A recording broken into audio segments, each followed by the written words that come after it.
May iniwang mensahe ang lolo bago siya pumanaw. Kung sakaling hindi na, kaya ang buhay sa bahay.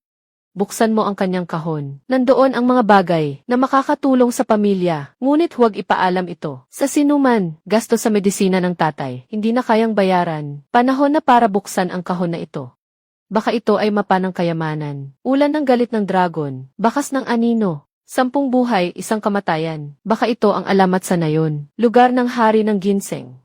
Daan ng paghihiwalay ng dragon. Hindi ko akalain na ang hari ng ginseng ay nandyan pala. Ngunit iyon ay isang lugar na puno ng panganib. Kung papasok ako mag-isa, tiyak na mamatay ako. Ang pinsan ko ang pinakamalaking negosyante ng bundok dito. Sa lugar na ito, may mga tao na may kagamitan. Kung makakasama ko siya, mas mataas ang tsansa ng tagumpay ng hindi bababa sa 3%. Pero nitong mga nakaraang taon, sobrang pinababa niya ang presyo kaya halos wala na kaming makain. Sa huli, pamilya pa rin tayo. Sa pagkakataong ito ng paghahatid, kung makakapagbigay siya ng makatarungang presyo, sasabihin ko sa kanya ang tungkol dito.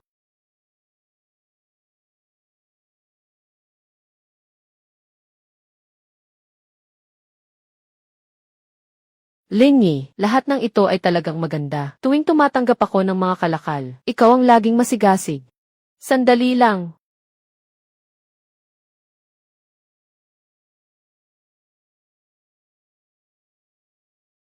Tungkol sa bagay na ito.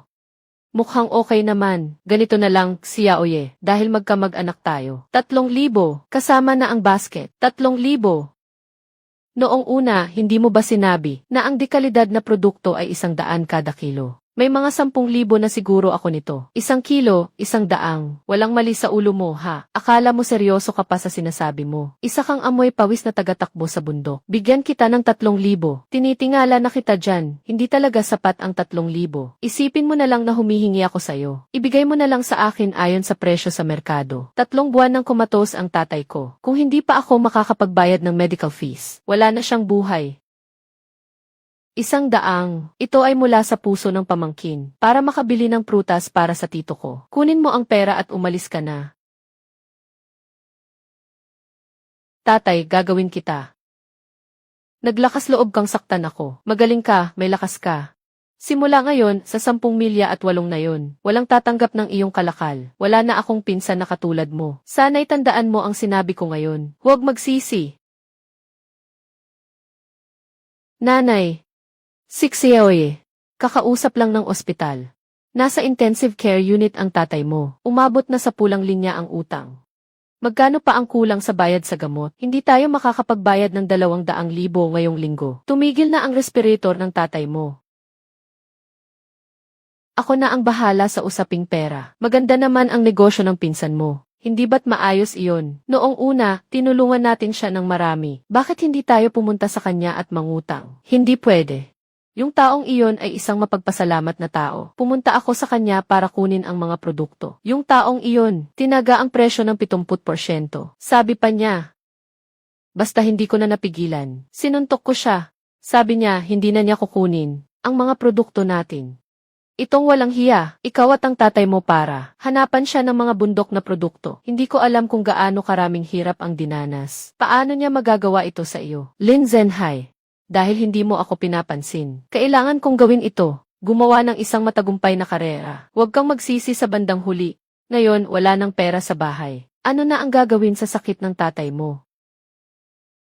Ibebenta ko ang mga nasa kamay ko. Pupunta ako sa Duanlongjian para makuha ang pambayad sa gamot ng tatay. Duanlongjian.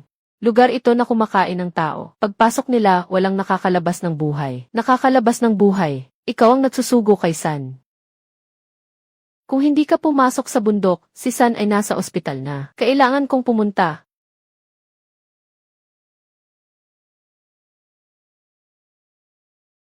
Sabi ng kuya mo tungkol sa mga kalakal ni Linye, hindi ka man lang pwedeng mangolekta ng kahit 1 sentimo. Bakit hindi tatanggapin? Tingnan mo, ang kalidad nitong huangki ang ganda. Nabulag ka na yata sa tainga. Sabi ko hindi tatanggapin, hindi tatanggapin. Huwag ka nang magpatumpik-tumpik pa. Padadala ko na lang ang tao para paalisin ka. Kuya Ye. Tatanggapin ko na itong huwangkin na ito. Bibiliin kita sa presyo na mas mataas ng 20%. Ibibigay ko sa iyo ang 12,000. Baguhan ka pa lang. Si Lin Zhenhai ay may kapangyarihan dito. Hindi ka ba natatakot na siya ay bumalik at gumawa ng masama sa iyo? Noong taglamig na iyon, kung hindi mo ako hinila mula sa ilog, maaga akong nagising. Ang iyong mga bagay ay mga bagay ko rin. At saka, hindi na pwedeng ipagpaliban ang sakit ng tiyuhin. Bilang dagdag, mula pagkabata, kailan ba ako pinabayaan nyo, Yeje? Sino ba ang hindi nakakaalam na Yeje ko? Ito ang pinakamagaling na runner sa buong Qingping Mountain. Pinakamalakas na runner. Bawat beses na naghahanap siya ng mga yaman ng bundok, puro dekalidad. Xiao Bing. Tinatandaan ko ang pabor na ito. Ngunit hindi ko maaring kunin ang pera mo ng walang kapalit. Alam ko ang isang lugar na may mga dekalidad na bagay. Handa ka bang sumama sa akin sa pakikipagsapalaran? Si Colin Zhenhai ba ang nagmamay-ari ng lahat ng bundok sa paligid? Alam namin na may magagandang bagay, pero hindi rin namin pwedeng pumasok. Nakalimutan mo na ba? Si Lin Zhenhai hindi nagmamay-ari ng mga bundok sa Duanlong dyan. Nakasulat sa tala ng lolo ko. Ang lugar na iyon ay nagtatago ng daang taong Ginseng King. Duanlong Gorge. Noong bata pa ako, narinig ko sa mga matatanda na kapag pumasok ka, hindi ka na makakalabas. Paano tayo makahanap? Sa mga tala ng aking lolo, ay malinaw na nakatala. Si Xiaobing, naniniwala ka ba sa akin? Saan man sabihin ni Yeje, doon ako pupunta. Kailangan mong siguraduhin na buo ako. Kahit isang hibla ng buhok, hindi kita susundin. Tingnan mo si Linye, nababaliw na itong batang ito. Kahit may dalang bag, gusto mong pumasok sa dulong Jianshan. Kasama pa ang isang babae. Tama bang ginagawa mo ito? Pinsan, narinig kong pupunta ka sa dulong Jianshan. Yung lugar na yun ay para sa tatay mo. Hindi ba? Hindi mo kayang ipunin ang bayad sa gamot. Gusto kong humanap ng isang baluktot na puno na nakabitin doon. Dahil ikaw ay aking pamangkin. Magsorry ka sa akin. Pag ginawa mo yun, isasama kita. Sa susunod, magpapadala pa rin ako ng mga paninda mo. Bro, wag mong pansinin siya. Sasabihin ko pa rin ang tungkol kay Lin Zhenhai. Huwag magsisi. Umakyat sa bundok. Tingnan natin kung anong kaya ng batang iyon. Gusto niyang sumama, hayaan mo siyang sumama. Huwag mo siyang alalahanin.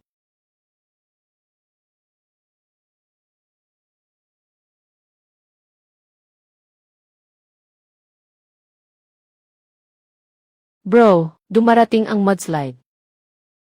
Tumatakbo tayo pabalik, may oras pa tayo.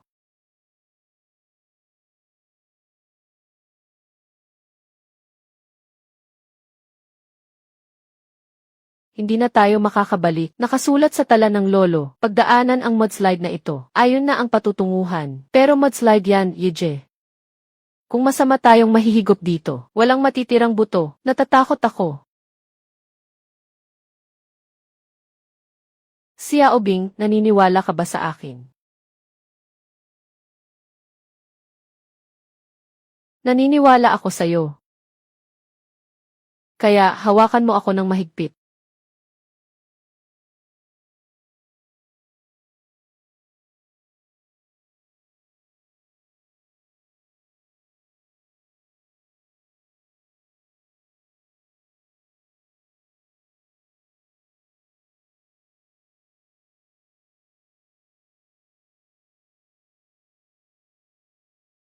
Dito tayo bababa.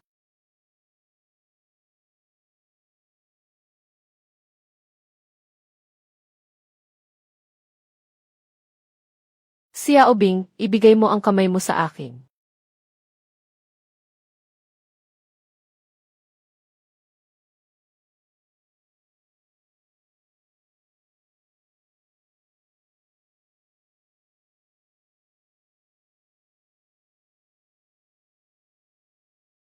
Kuya muli mo na namang iniligtas ako.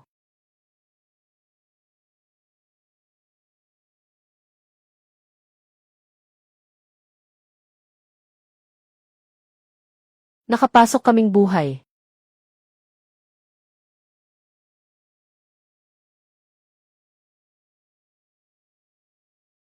Dito sa paligid, at ayon sa tala, ay eksaktong pareho. Ang damo dito ay sobrang siksik. Talaga bang magtatago ang Ginoo ng ginseng dito? Sa ilalim ng punong iyon ako. Doon tayo maghukay.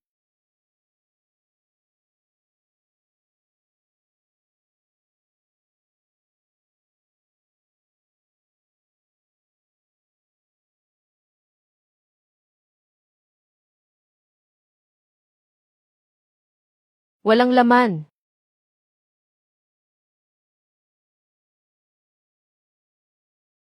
Wala na namang laman.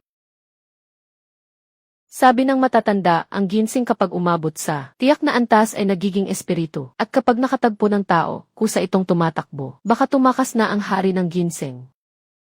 Isa na namang piraso ng bulok na ugat. Kapatid na Ye, pahinga ka muna at punasan ang pawis mo. Hindi natin mahanap ang Ginseng King. Maghanap na lang tayo ng ibang lugar para maghukay ng astragalus. Hindi mahanap ang Mountain Ginseng King. Hindi ako babalik.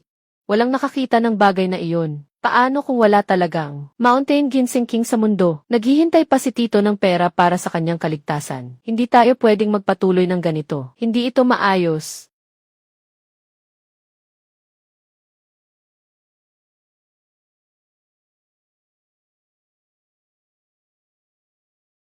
Hindi pa natatanggal ang moisture sa ilalim. Hindi sinasadya ng lolo. Nalokohin ako gamit ang ganitong mapanganib na bagay.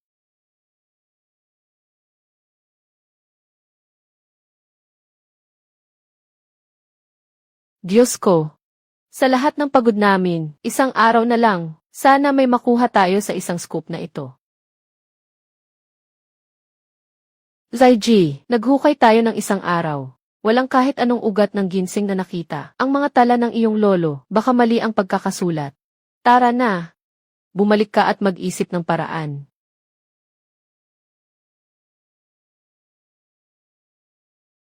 Lolo, hindi ba't ang dulong Jianshan? Talagang isang patibong.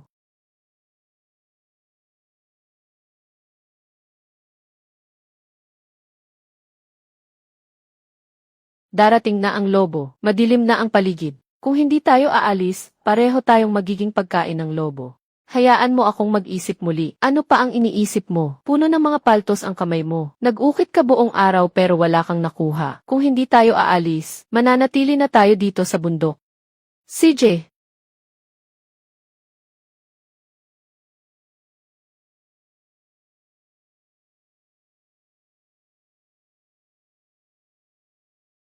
Naiintindihan ko na. Nandito lang ang hari ng ginseng. Nakasulat sa mga tala ng lolo ko. Ang paraan para makahanap ng ginseng king. May mga puwang sa ilalim. Ang tunog ng tubig ay lumihis ng 3 pulgada pakaliwa.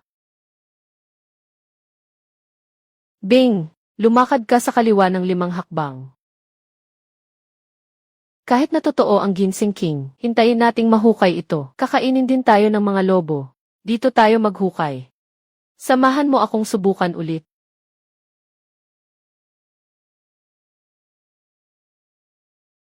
May bagay. Tulungan mo ako. Pare, ang lakas mo naman. Hindi mo pa rin maalis. Malamang bato ito. Huwag na nating makipag-away sa kanya. Ayos ba? Hindi ito bato.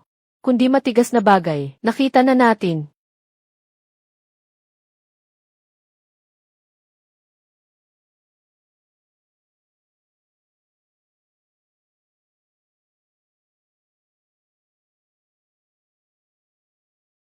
Mayroon na. Ito. Malamang hindi ito.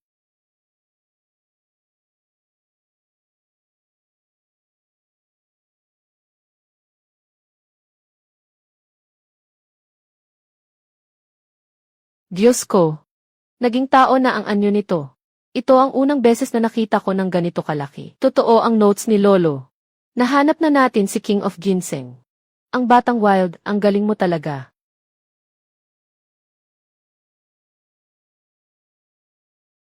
Ako, sobra akong masaya. Huwag ka nang mag-isip ng sobra. Ang bagay na ito ay masyadong halata. Pagbabalik sa baryo, hanapin si San. Diretso na tayo sa lungsod ng probinsya. Dapat lang nakarapat dapat tayo sa halaga ni Sang. Pero ang lungsod ng probinsya ay ilang daang kilometro ang layo. Sapat na ba ang mga dala nating supplies? Kung sakaling may masamang mangyari sa biyahe, mag-alala ka.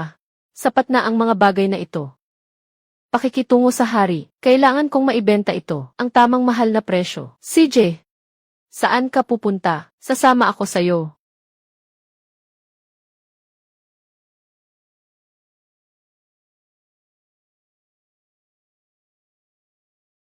Boss. Mahigit 100 taong ligaw na ginseng. Kukunin mo ba ito? 100 taong ginseng. Tingin mo, mukhang mayaman ako. Baka nga wala ka pang 100 taong labanos. Maaari mong suriin muna. Kung hindi mo ito tiningnan, magsisisi ka. Suriin ang kalokohan. Ang may-ari ng Linz Acquisition Station ay nagbigay ng pahayag na ang mga nagbebenta ng ginseng ay gumagamit ng mga karot para magpanggap at manloko ng tao. Magsimula ka ng umalis. Huwag mong sirain ang aking lupa. Mga kamay ni Lin Zhenhai. Sa wakas, narating na nila ang lungsod ng probinsya.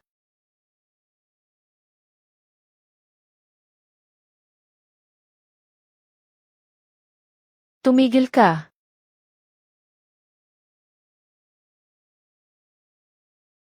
Tumigil ka.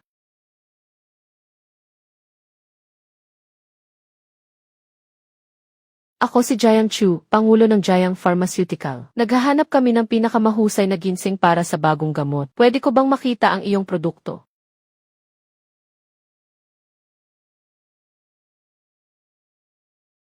Itong luya. Yung mga linya nito, Diyos ko, talagang napakaganda ng ginseng na ito. Ito ang legendary na pinakamagandang ginseng. Kapatid, kukunin ko ang ginseng na ito. Mag-aalok ako ng 2 milyon. 2 milyon, Ginoong Jiang. Iyan ang ugat na labanos.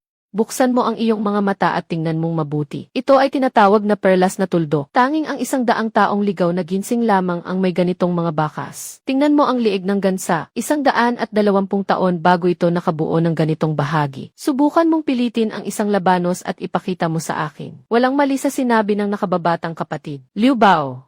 Nasa larangang ito ka na sa loob ng kalahating buhay. Bakit ngayon hindi mo na? Mahalata ang tunay at peking produkto. Ginoong Jiang, itong ginseng na ito ay nakuha ko sa bundok sa pamamagitan ng aking buhay. Dahil binayaran mo ito ng napakamahal, umaasa akong makuha mo ito. Ibigay ang nararapat na halaga. Kailangan kong kunin ito para sa buhay. Maraming tao dito at maraming mata. Sumama ka sa akin pabalik sa kumpanya. Isasara natin ang pinto at pag-uusapan ng mabuti.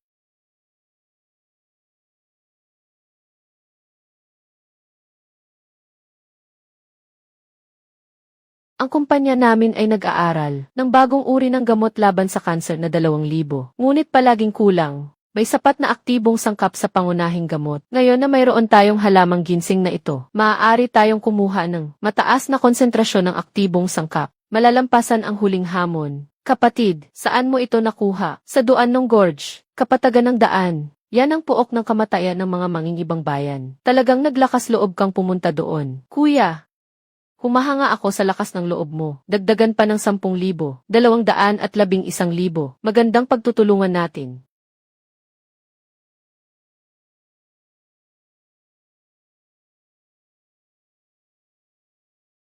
Diyos ko.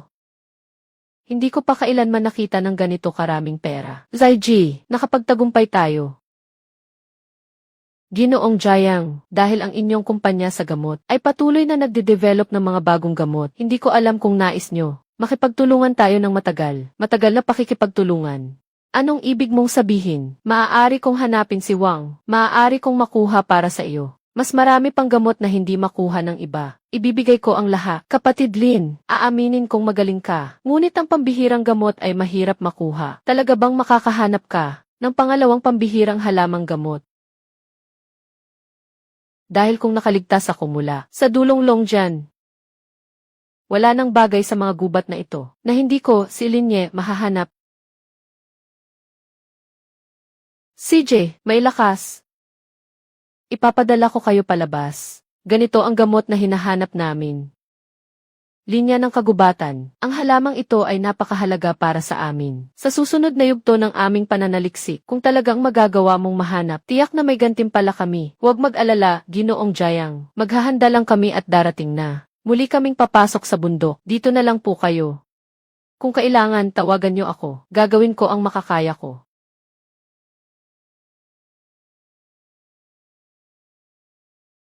Huwag na huwag kayong babalik. Yang si Lin Zhenhai na iyon, alam niyang yumaman ka na. Kasama ang isang grupo ng tao, araw-araw kanilang hinahanap. Zaiji, hindi pa ba sapat na pinagtitripan niya kami sa baryo? Ngayon, pinapahirapan pa ang tito at tita. Kapag nakalabas na mula sa Duan ng Gorge, babayaran natin ito. Bibilangin ko sila isa-isa.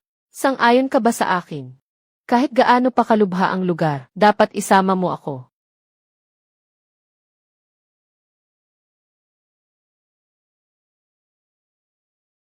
Ito ba yung maliit na batang nagbebenta ng repolyo? Kinuha ang pera ni Jayang at gusto umalis. Akala mo ba nasa bahay ka lang sa lungsod? Sa lugar na ito, wala pang may naglakas loob na ipahinto ako. Si Liu Bao. Kung hindi mo, ilabas ang kalahating pera ngayon, bilang bayad sa aking pinsala. Papasok ka ng nakatayo, at lalabas ng nakahiga. Itong grupong mga lokal na leader, akala mo ba'y madali akong mauto? Yung babae sa tabi, mukhang maganda. Tama lang, hayaan mo siyang makasama ang mga kaibigan. Mag-enjoy kayo at uminom ng ilang baso. Kapag masaya ako, baka may iwan akong isang binti para sa'yo. Baka ibigay na lang natin sa kanila ang pera. Kung mawala man ang pera, pwede pa tayong kumita ulit. Huwag ka lang magkaproblema, huwag kang mag-alala, may kontrol ako. Pwede ba akong tumawag? Ikaw lang ang nagtatrabaho ng mag-isa. Kailangan mo pang humingi ng tulong. Sige lang. Binibigyan kita ng pagkakataong ito. Dito sa lugar na ito, walang sinuman ang may lakas ng loob na labanan ako. Ginoong Jayang, may mga problema akong naharap. Kailangan ko ng tulong mo. Nagpapanggap. Ngayon kahit natawagin mo ang Diyos ng Langit, dito sa probinsya, ako pa rin ang masusunod. Sugod.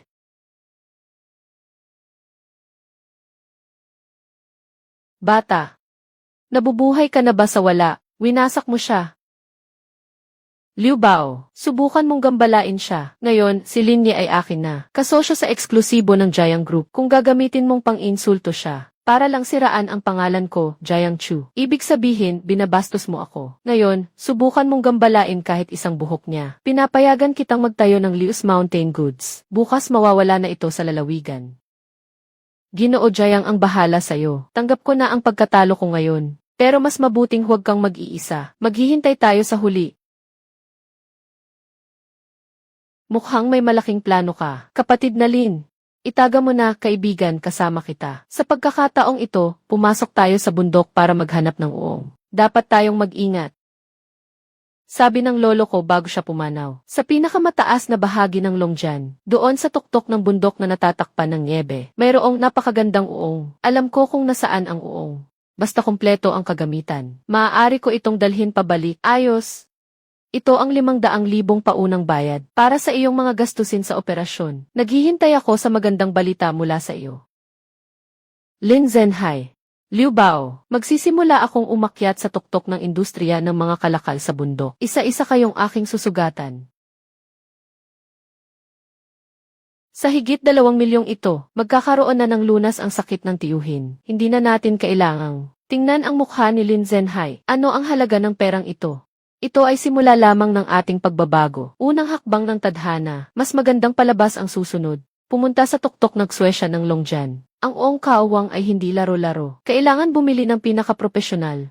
Kailangan munang ayusin ang mga magulang. Naisip ko na, 1,000,000 ang ibabalik. Bayaran mo ang gamot ng tatay ko. Mag-iwan ka pa ng kaunti para bumili ng kagamitan. Yung nasa bangko, lahat ng iyon ay sa iyo na. Ako ang bahala. Hindi pwede. Zaiji, kung hindi dahil sa iyo, 3 buhay ang nagligtas sa akin. Matagal na akong nasa doan ng gorge. Ang perang ito ay pinaghirapan mo. Dapat ikaw ang humawak nito. Bodong bata. Noong una, pinutol ni Lin Zhenhai ang aking kabuhayan. Lahat ay umiwas sa akin. Ikaw lang, kahit sa mga patay na lugar tulad ng Longjian, ay naglakas loob kang sumama sa akin. Ang perang ito ay para sa iyo. Ayos, sige, itatabi ko muna ang perang ito para sa iyo. Ayos lang na itabi, para sa ating mga susunod na plano, walang anuman, basta ikaw ang bahala sa pera. Ako'y nagtitiwala. Tara na. Kailan kaya darating ang pamilya? Matagal na nilang utang. Kung hindi pa sila magbabayad, magkakaroon tayo ng susunod na plano sa paggamot. Walang paraan para ayusin. Ibigay na natin ngayon. Ang sakit na ito ay parang walang katapusan. Baka mas mabuti pang huwag na tayong magpagamot. Ayaw kong maging pasanin ka, Dad. Tatay, huwag kang mag-alala sa pera. Ang importante ay gumaling ka lang. Tia, narito ang 1,000,000. Ingatan mo ang sarili mo at si Tito. Para makapasok si Ije sa bundok ng walang alalahanin. 6 Xiaoye, Napakadelikado sa Duanong Gorge. Baka mas mabuting huwag na lang pumunta. Gamitin natin ang perang ito para sa ibang bagay. Iba pang maliliit na negosyo, hindi ba? Nangako ako kay Boss Jayang. Nahahanapin ang hari ng Cordyceps. Si Lin Zhenhai, siya, ay ganun ang pagyurak sa ating pamilya. Ito ang puhunan para sa ating pag-angat. Tia, huwag kang mag-alala. Sasamahan ko si Ije. Babantayan ko si Ije para sa iyo. Ngayon si Xiaobing ay ang Diyos ng pera. Walang kanya, wala akong magagawang bumili ng kagamitan.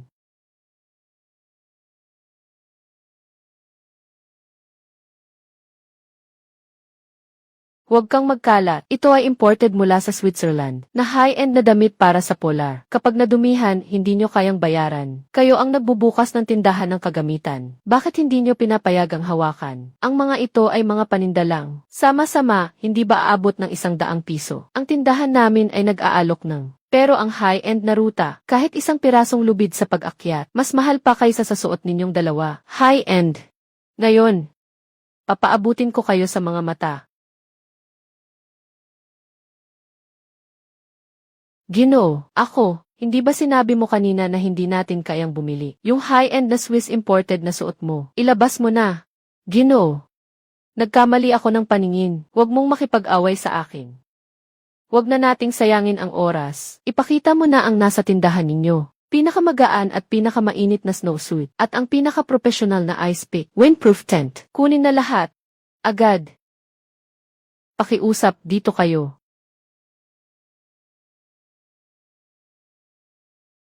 Zaiji, napakamahika ng damit na ito. Tingnan mo, ang kapal nito. Pero sa katawan, parang magaan lang. Walang abala sa galaw. Mainit-init pa sa loob. Hindi pa ako nakapagsuot ng ganitong komportableng snowsuit. Nakaayos na ang kagamitan. Bukas ng umaga, tayo na sa bundok. Zaiji, dahil nandyan ka, tiyak na walang problema. Nakarating na ako sa Dunlandjin isang beses. Dahil sinabi mo na sa tuktok ng bundok ng niebe, mayroong Wang Chongqao. Kahit nasa kabila ng lahat, gagawin ko ito. Tiyak na ibabalik niya ito.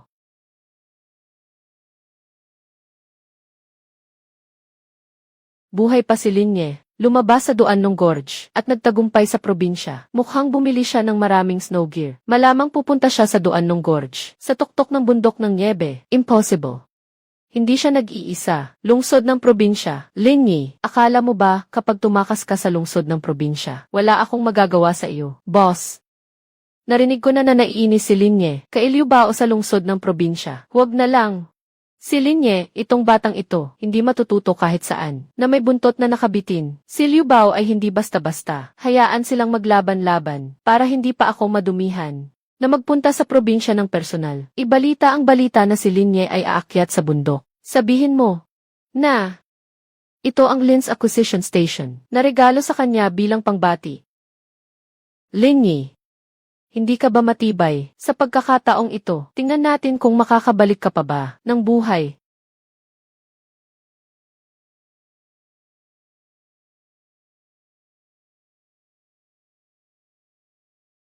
Ang laki talaga ng mga caterpillar fungus dito. Sa buong umaga lang na paghukay, puro matitibay na yaman. Kapag dinala mo, aabuti ng 10,000 yuan. Halos naubos na ang nutrisyon dito. Halos naubos na ng ordinaryong caterpillar fungus. Hindi pwedeng tumubo dito ang hari ng caterpillar fungus. Iyon ang nabanggit sa tala. Sa wakas, umuulan ng niebe. Tara na!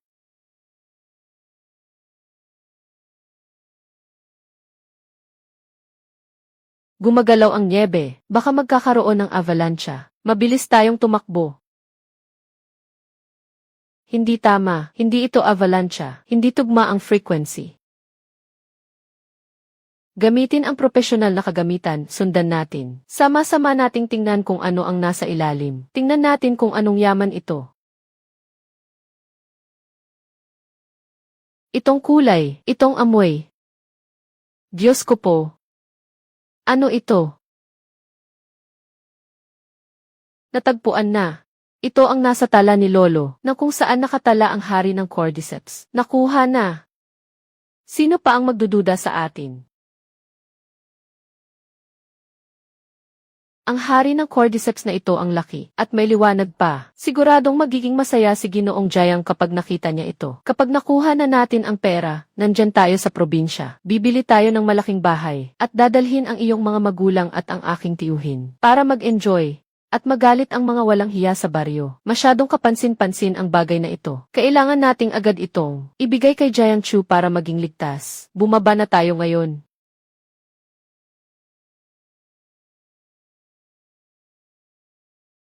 Hintayin natin matapos ang transaksyong ito. Magbubukas tayo ng kumpanya ng mga produkto mula sa bundok, ayos ba? Walang makikialam sa ating dalawa sa hinaharap. Tayo lang ang magdedesisyon. Hawakan mo ng mabuti ako, Xiaobing. Tama nga, nandito lang ako naghihintay. Si Liu Bao ito, paano siya nakarating dito?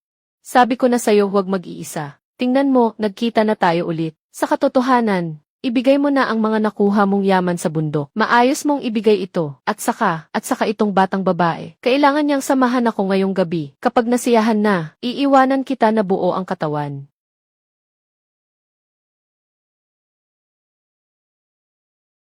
Liu Bao. Hindi ba't kailangan mo lang ng pera? Narito ang mga bagay para sa iyo. Huwag mong saktan si Noy. Umalis ka na agad. Sobrang dami nila. Kahit sino, siguradong makakatakas. Huwag mong alalahanin ako. Tanga ka talaga. Sabi ko na. Babalik kita ng buo, kasama ang lahat. Ang salitang ito, hindi magbabago. Paano mo nalaman na hindi mo kaya ako? Kumuha ka ng ilang dumi ng tupa, para lokohin ako.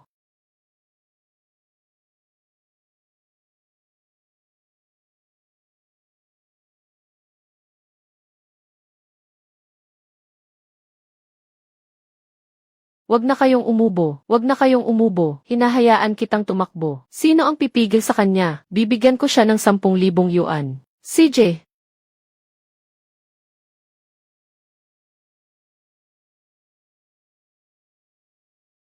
Maging maingat, boy. May tao sa likod mo.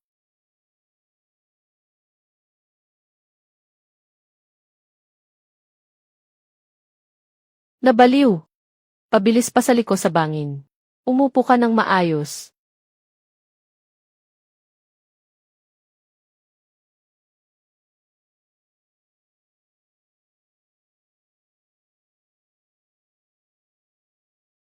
Kuya Liu, huhabol pa ba tayo? Huhabol.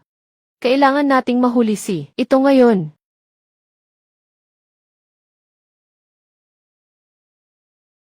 Anong gagawin natin? Malapit na silang makahabol. Pumunta ka na sa tatlo.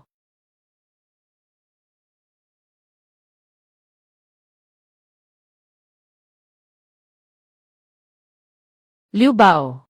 Gusto mo nang sumuko. Kahit ang grupo ko, Jiang. Nandito ka pa rin gagawin. Ginoo Jiang, lahat ng ito ay isang pagkakamali. Ako ay nakikipag-usap lang kay Brother Lin. Nagbibiro lang, hindi ko akalaing seryoso ka. Nakatakot ka naman, Linye, kung nandyan ka sa harap ko. Hindi kita palalampasin kahit bilang multo. Ayos na. Walang anuman, talagang hindi ako nagkamali sa'yo, Jiang. Salamat kay Ginoong Jiang, na dumating ka sa tamang oras. Ang aktibong sangkap ng halamang ud na ito ay higit pa sa aming inaasahan. Tiyak na ito ay isang kayamanan.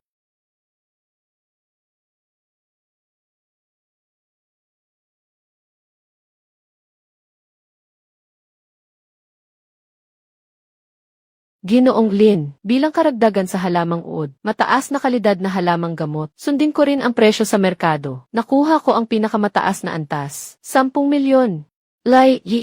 Hindi natin kayang gastusin ito sa buong buhay natin. Napakaraming pera ah. Ginoong Jiang, dahil sa iyo, nakaligtas tayo sa panganib na ito. Sobrang laki ng perang ito. Ito ang nararapat sa iyo. Pero, Ginoong Lin, may iba ka bang kaaway? Maaari kong garantiyahan na ang balita tungkol sa pag-akyat sa bundok ng Niebe ay hindi galing sa amin ang pamilyang Jiang. Tiyak na si Lin Zhenhai ang may kagagawan. Ang gunggong na ito ay talagang hindi mawala-wala.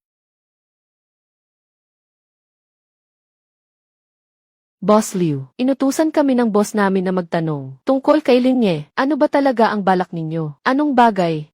Kakaunti lang ang inabot ko sa mukha mula sa batang iyon. Dumating lang kayo sa Lin's Acquisition Station. Biro ng matanda, maniwala ka man o hindi, kaya kong ipatapon ka. Mula sa itaas, Boss Liu, huwag magalit. Yung si Linye, kaaway ng boss namin. Pero ang boss namin, hindi naman nandyan sa probinsya. Gusto kong tanungin kung paano bigla. Naging ganito kaangas yung bata. Yung batang yun ngayon ay, mabuting kaibigan ni Jiang Chu. Sinasaligan siya ni Jiang Chu, na parang tunay na ama. Huwag niyong sisihin ako kung hindi ko kayo naabisuhan, boss. Yung batang yun ay sobrang mapanganib. Noong nakaraang pagkakataon, nakakuha tayo ng Ginseng King. Ngayon, nakahanap pa tayo ng Caterpillar Fungus King. Kumita tayo ng buong 10 milyon. Paano ito posible? Siguradong may ginawa siyang pandaraya. Niloko niya si Jiang Chu na maging tanga. Boss, sabi ni Liu Bao, si Jiang Chu, ngayon ay talagang pinahahalagahan si Linye. Mukhang hindi na natin siya kayang pigilan. Ano bang nangyari sa probinsya? Hindi ko siya papayagang makasaya. Ihanda ang sasakyan. Gusto kong makita kung ano ang magagawa ni Linye sa probinsya para makabawi siya. Hindi pa naganap. Ginoong Liu, matagal ko nang narinig ang iyong pangalan. Dumating ako ngayon para makipag-usap sa iyo. Hindi naman tayo pwedeng manood lang. Habang nagkakalat ng gulo si Linye, di ba? Siyempre gusto kong ayusin siya. Pero may proteksyon siya mula kay Jiang Chu. Anong magagawa natin? Kung hindi kaya ng matigas, subukan natin ang iba. Hindi ba si Linye? Nagsimula ba siya sa mga kalakal sa bundok? Ang ibig mong sabihin ay hindi mo alam ang Broken Dragon Gorge. Sa lugar na iyon, hindi makakilala ng direksyon kahit saan pumasok. Nagmamalupit ang mga halimaw. Pag pumasok ka, wag nang asahang makakalabas ng buhay. Siya, si Linye, isang karaniwang tao lamang. Bakit siya makakalabas mula doon ng buhay at makakapag-uwi pa ng kayamanan? Yung mga gamot na iyon, tiyak na siya ang gumawa ng mga peking iyon. Ang ibig mong sabihin ay nagkakalat ng chismis. Tama, basta't magulo natin ang tubig. Para malaman ng buong pamilihan ng mga bundok sa probinsya na ang ibinibenta ni Linye ay peking gamot. Sa oras na iyon, kahit na gustong ipagtanggol siya ni Jiang Chu, mapapalubog siya sa laway ng mga tao.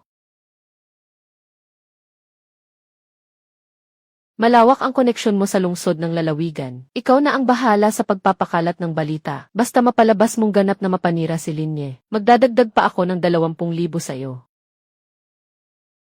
Tanggap na, bukas ng maaga, ipapaalam ko sa buong lalawigan na si Linye ay isang mga manloloko na nagbebenta ng peking produkto.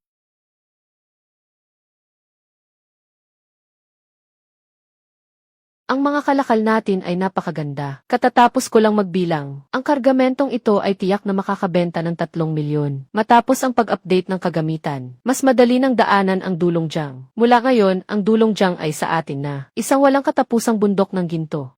Siya yun, sabi nila ang mga binibenta niyang mountain goods ay peke.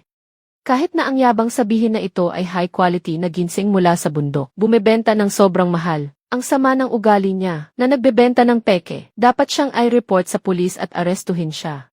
Ito ay lahat ng pinagsikapan ni Eje, na ipinagpalit ang kanyang buhay. Bakit ninyo sinasabi na ito ay peke? Ano ang nangyayari?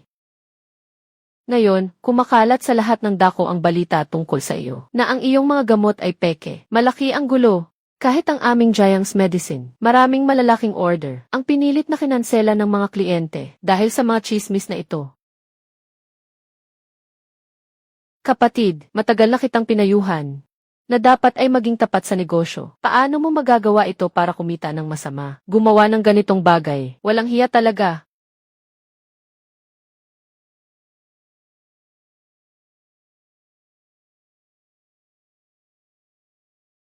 Lin Zhenhai.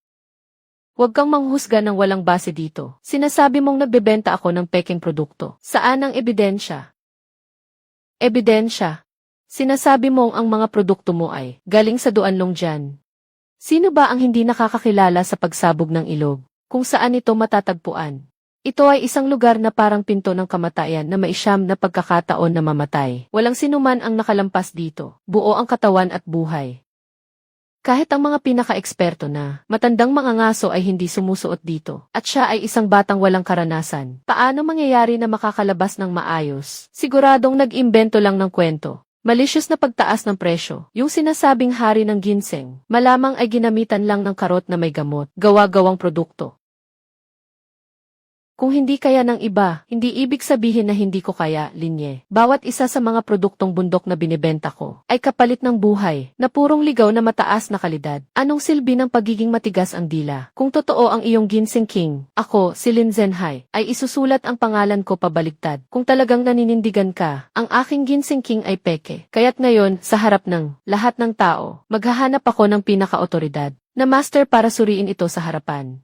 Kaya't gusto kong makipagpusta sa iyo. Kung ang master ay magpapatunay na ang iyong Ginseng King ay peke, gawin mo na parang nasa harap ng lahat. Naputulin ang sarili mong mga binti. Kung hindi, wag mong sisihin ako sa pagiging matindi ng kuya kong ito. Napakadelikado ni Yang Jie. Sobrang kumpiyansa niya. Siguradong may ginagawang kalokohan sa lihim. Huwag mag-alala. Talagang totoo, hindi ito peke.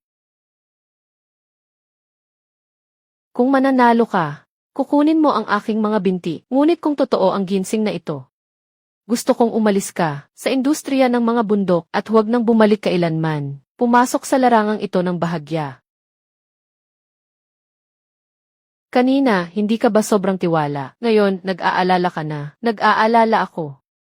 Natatakot ako na sinasadya mo maghanap ng isang eksperto sa mga kalasag. Bigyan siya ng pera para makapagsalita ng kalokohan. Kung ganon, ang eksperto na ito ay ako, si Jiang, na mag-aanyaya. Agad kong imbitahan ang propesor na si Li mula sa Universidad ng Medisina ng Lalawigan para sa on-site na pagsusuri. Ako ay magbibigay ng Jiang Medical Group ang kredibilidad ng garantiya. Itong Ginseng King ay walang sinuman ang humawak dito dati. Li, siya ay isang tanyag na tao sa mga medikal na larangan ng ating probinsya. Siya ang magpapatunay, kaya tiyak na totoo ang resulta. Kaya't ako, si Lin Zhenhai, ay bibigay ng pabor kay Ginoong Jiang. Tinatanggap ko ang pustahan na ito.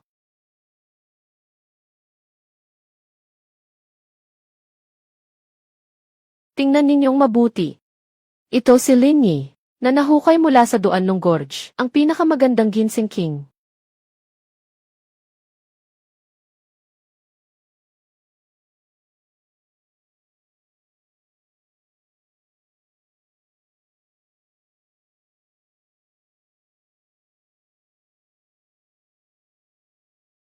Boss Lin, huwag kang mag-alala, nakaayos na ang lahat. Ngayon, siguradong mapapahiya itong si Lin at mawawala ng reputasyon, hindi na makabawi sa buong buhay niya. Magaling, kapag nabalian na itong batang ito ng mga binti sa lungsod, ayan na naman sa atin na ito.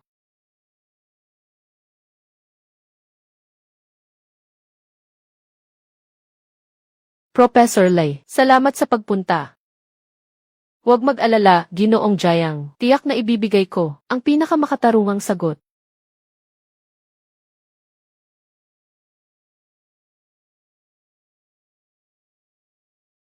Tatlo 6060.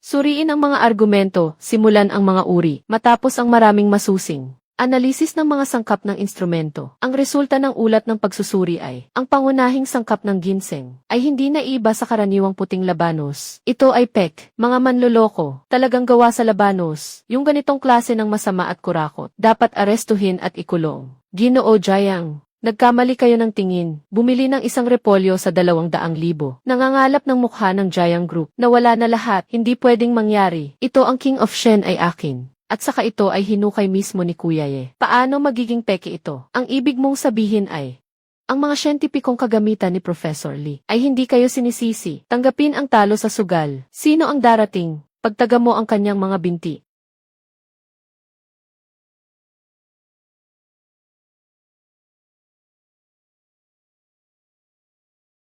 May pagtutol ako sa resulta. Ano ka ba? Isang probinsya nung walang kwenta. Nagtatanong ka pa, sa kilalang si Professor Li. Ang kinakatawan ni Professor Li ay siyensya. Sino ang makakapagkatawan sa siyensya? Ginoong Shen. Bakit kayo mismo ang dumating? Kilala sa buong bansa, ang dalubhasang medisinang Chino na si Ginoong Shen. Paano siya nandito? Narinig ko na may lumabas na, 100 taong gulang na Ginseng King. Kaya't nagmadali akong dumating mula sa Beijing upang makita ito. Hindi ko akalain na makikita ko ang ganitong palabas.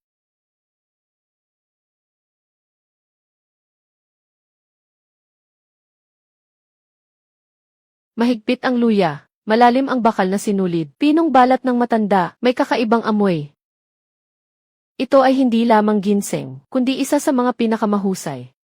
Ikaw ay nag-aaral din ng medisina, nangahas kang magsinungaling nang nakapikit ang mata, sinasabi mong siya ay repolyo. Natutulog ba ang konsensya mo sa isang aso? Professor Lay, pakiusap, sabihin mo ito sa harap nila o Shen. Ipaliwanag mo, paano mo ba talaga sinubukan? Nagkamali ako. Si Lin Zhenhai, binigyan niya ako kahapon ng 500,000 para sabihin ko sa pagsusuri na ito ay si Luo.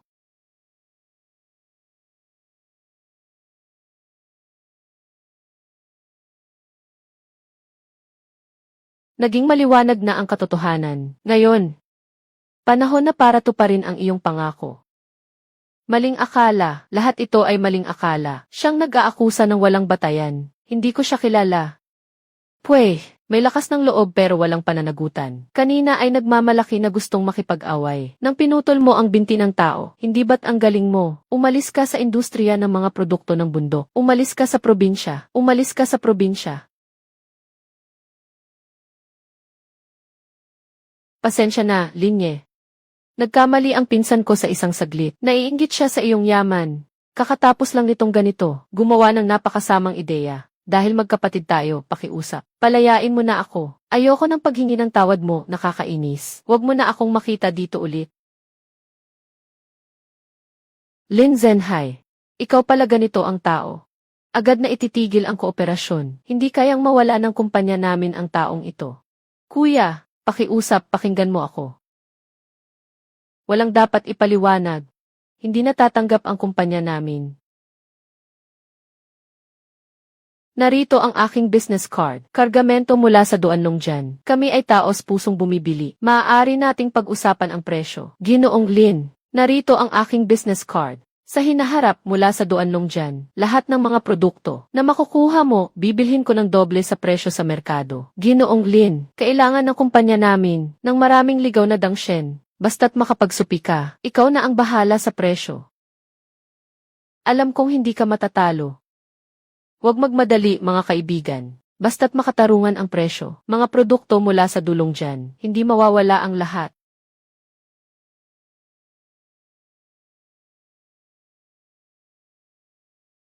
Zaiji, maraming kumpanya ang nag-order. Tiyak na gusto ang mga produkto mula sa Duanlong Jian. Sa mga ligaw na ginseng at huangki pa lang, kikita na tayo ng 500,000. Ito pa lang ang simula. Marami pang kayamanan sa Duanlong Jian. Sapat na ito para sa atin upang makakain ng isang buhay. Sumama na hanggang dito, at nakatingin lang habang sila'y pumapasok. Bilang gabay at kompas, hindi ito epektibo sa mga sulok ng bundok. Ang mga tao sa bundok ay laging nandyan, gumagawa ng mga marka sa daan papuntang bundok. Huwag masyadong magpakaisa. Sabihin na natin diretsyo kung ano ang gagawin. Buwagin ang mga marka na kanilang inukit sa puno. Lahat ng iyon ay sirain. Gusto kong maligaw sila. Gusto kong mamatay sila sa gutom. Magpalamig hanggang mamatay sa bundok. Nakikipagkontra sa akin. Ipapakita ko sa'yo na hindi ka makakalabas sa bundok. Nakuha na ang lahat ng gamit, madilim na ang langit, magsimula na tayong bumaba. Hindi tama.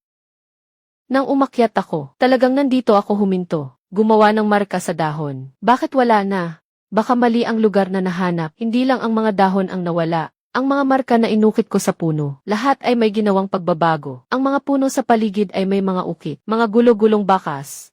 Bro, sinasabi mo ba na ang mga marka natin sa pagbaba, lahat ay winasak ng tao? 8. Walang signal ang cellphone.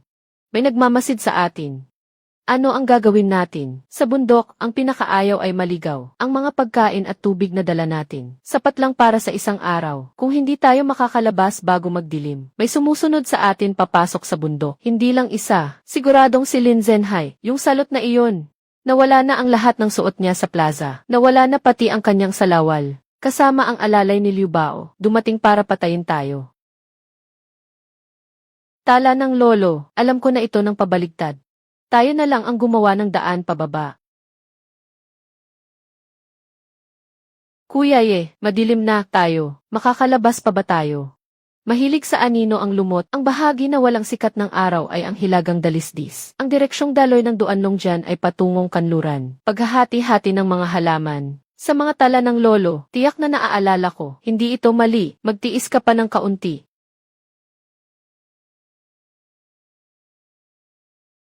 Hindi tayo makakalabas. Dalhin mo ang lahat ng bagay. Maghanap ka ng daan palabas. Mabuti ang iyong memorya at magaling ka. Kaya mong mabuhay mag-isa. Mananatili ako dito. Hindi kita bibigatan. Anong mga kalokohan ang sinasabi mo? Nang umakyat ako sa bundok, buong balbas at buntot, dadalhin kita pa uwi. Gagawin ko ang sinabi.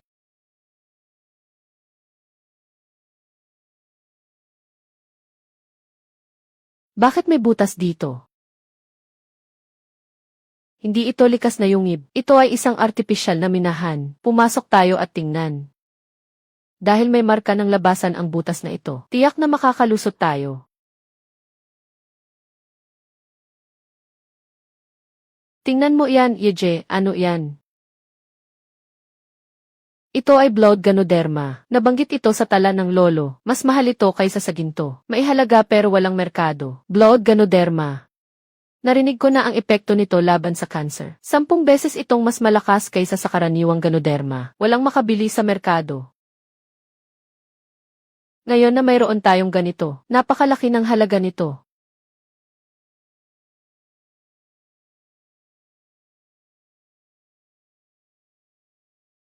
Kapatid tingnan mo, nakakalabas na tayo. Mahalaga ang dugo ng ganoderma. Kapag natagalan, nawawala ang bisa. Ngayon, tamang-tama ang pagkakataon para ibenta.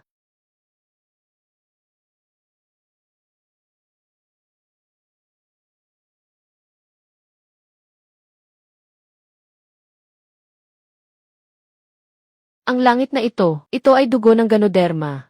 Nagtatrabaho ako sa larangang ito ng 30 taon. Ito ang unang pagkakataon na makakita ng tunay na produkto. Boslin. Para sa ganoderma na ito, magbibigay ako ng 1,000,000. Isang piraso, 1,000,000. Lahat ng mga piraso na ito sa kamay mo, kukunin ko lahat. Cash on hand. 150,000. Maglalabas ako ng 150,000 bawat piraso. Boslin, ibenta mo sa akin. Agad akong magbabayad. Mga kaibigan, huwag magmadali. Gusto kong makipagtulungan. Magsimula tayo sa pag-uusap tungkol sa pangmatagalang kontrata sa supply. Dugo ng lingsi. Kahit sinong tapat na kaibigan ay magkakaroon.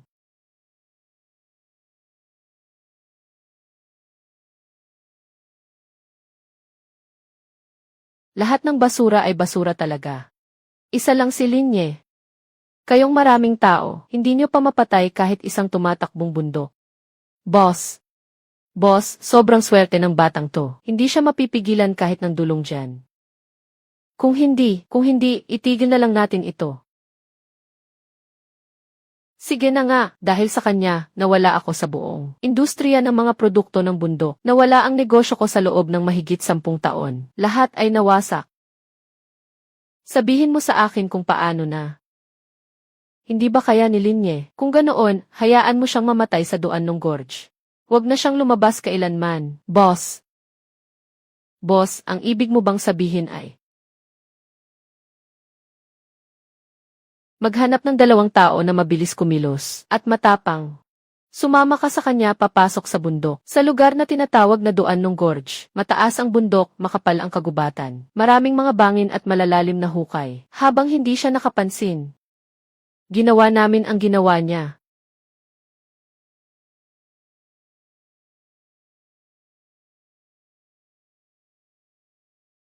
Yung batang yun lang, sabi ng boss.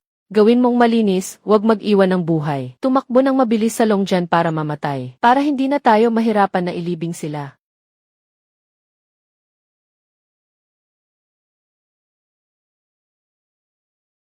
May panganib, tumakbo ka.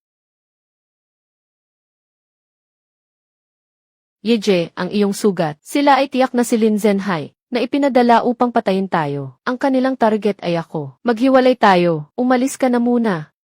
Kung mamatay ka, ayaw na rin akong mabuhay. Sabay tayong umalis.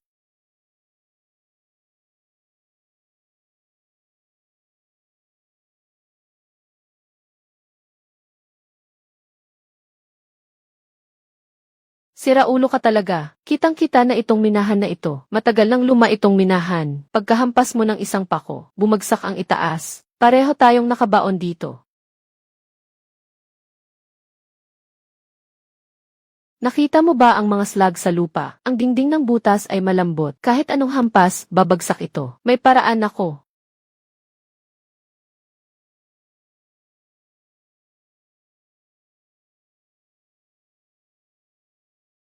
Maghiwalay tayo at maghanap. Kung may makita, sumigaw ka. Huwag kang kumilos ng mag-isa. Huliin mo ang batang iyon. Uunahin kong putulin ang isang binti niya. Huwag kang umiwas. Labas ka ng maayos. Bibigay ako sa'yo ng suntok na bangkay. Kumilos ka pa ng isang beses. Ihuhulog ko ang braso mo. Tulong. Huminto ka. Isang hakbang papasulong. Pinuputol ko ang kanyang lalamunan. Huwag mong alalahanin ako. Tumakbo ka. Hindi ka ba magaling tumakbo? Tumakbo ka. Kailangan mamatay itong batang babae na ito. Pakawalan mo siya. Ang gusto mong patayin ay ako. Akala mo ba't tanga ako? Pakawalan mo itong batang babae. Hindi ka pa ba makipaglaban sa akin? Ang ibig sabihin ni Diego ay, nakikita ko ang mga slag sa lupa. Ang dingding ng butas ay marupok. Isang hampas lang, babagsak. May paraan ako. Hindi ako gagalaw. Paalisin mo siya. Kunin mo ang buhay ko. Gagawin ko ang sinabi ko. Sige, totoo na yan. Mas mabuti sana kung ganito noon pa. Para hindi na ako mahirapan.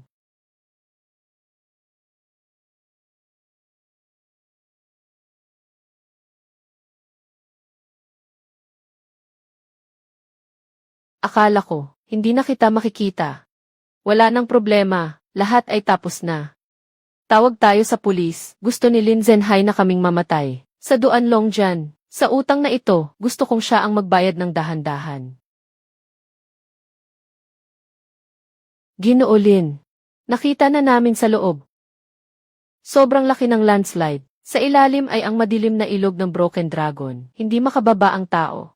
Ang ibig niyo bang sabihin, sa ngayon hindi makakuha ng ebidensya, may kaso nang naitala ang opisina. Sa loob ng isang buwan, tiyak na bibigyan kayo ng paliwanag. Isang buwan. Bro, Yi. Umalis na sila ng ganito. Si Lin Zhenhai ay nagtrabaho dito ng maraming taon, hindi basta-basta matitinag. Kaya tayo, Xiao Bing, gusto niya ang buhay natin. Kaya kukunin ko ang lahat niya. Lubos na tapakan. Anong gusto mong gawin? Magbukas ng kumpanya. Sariling kumpanya ng mga produkto mula sa bundok. Linisin ang mga uod at koneksyon na naiiwan ni Lin Zhenhai sa larangang ito. Lahat ng ito. Ikaw ang boss. Ako ang bahala sa mga gastusin mo. Lin Zhenhai, maghintay ka lang. Ipapakita ko sa'yo. Sino ang tunay na may-ari nitong bundok na to?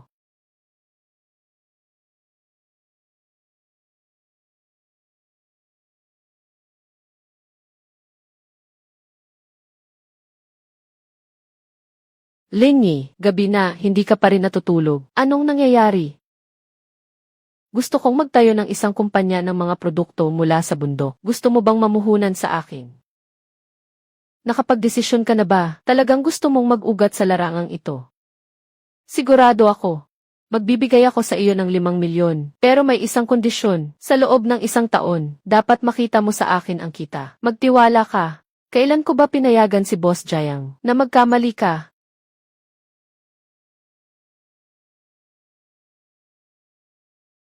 Ang galing, Kuya Lai. Sa hinaharap, magkakaroon na tayo ng sariling kumpanya. Pangalan ng kumpanya, Saibing Shanhu. Tingin mo, okay ba? Ikaw, bakit mo ako tinatanong? Ikaw ang nagbigay ng pangalan. Ikaw ang magdesisyon. Zaiji, simula bukas, gagawin ko ito kasama ka. Tiyak na kaya nating ayusin ang kumpanya.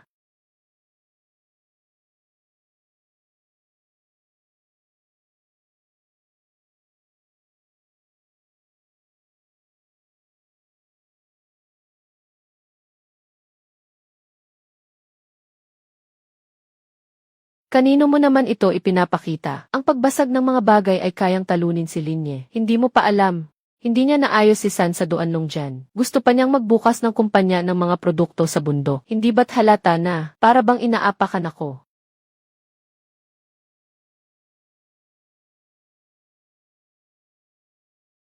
Matibay talaga ang buhay.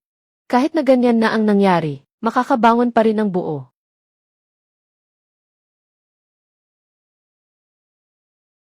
Sige, tapos na ang sigaw. Kung gusto niyang magbukas ng tindahan, marami tayong paraan para siya ay harapin. Gusto niyang magbukas, di ba? Gusto kong makita iyon. Sa harap ng lahat, may nangyaring problema sa kargamento. Sino pa ang magkakaroon ng lakas ng loob na makipagkalakalan sa kanya?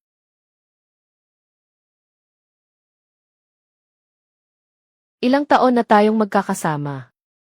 Halos 5 taon na, boss. Ayos. Ngayon, gusto kong ipagawa mo sa akin ang isang bagay. Gagawin ko. Nasa posisyon ka ng deputy supervisor.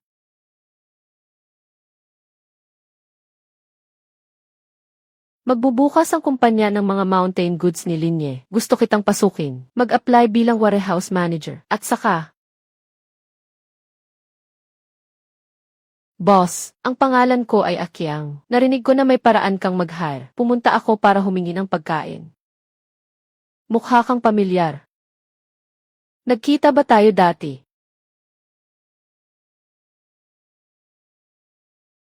Dati, nagtatrabaho ako sa Lin's Acquisition Station. Sobrang masama ni Lin Zenhai. Sobrang pinababa ang presyo kaya hindi kami makain. Kahit sabaw, gusto ko pa rin makipagtulungan sa isang totoong boss. May kulang na isang warehouse manager. Subukan mo muna magtrabaho. Salamat, boss. Sisiguraduhin kong gagawin ko ng maayos. Kuya Ye, bukod bukas na ang grand opening. Yung si Akiang. Alam ko, may silbi pa siya.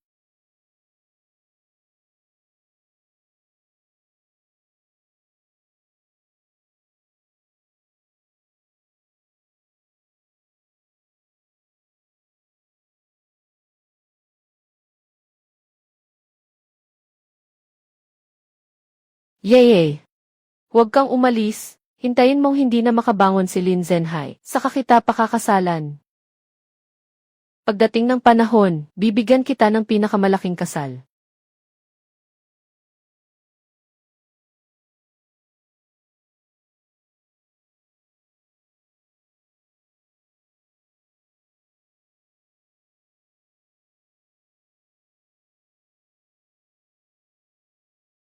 Nagsimula na ang pagbebenta ng yelo mula sa bundok. Ako si Linye, may isang bagay akong sasabihin. Ang mga produktong lumalabas mula sa akin ay tunay at dekalidad. Hindi ako kumikita mula sa masamang negosyo. Hindi ko rin ito kayang gawin, at hindi ko ito kayang makuha.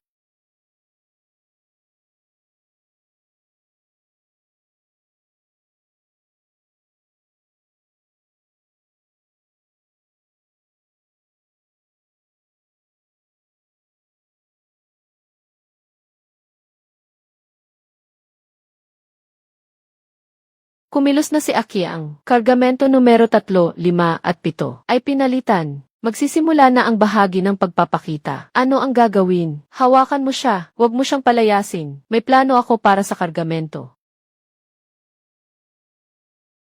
Walang katibayan ang salita. Gagawin ko ito sa harap ng lahat. Bubuksan at susuriin ang mga kalakal. Ginseng.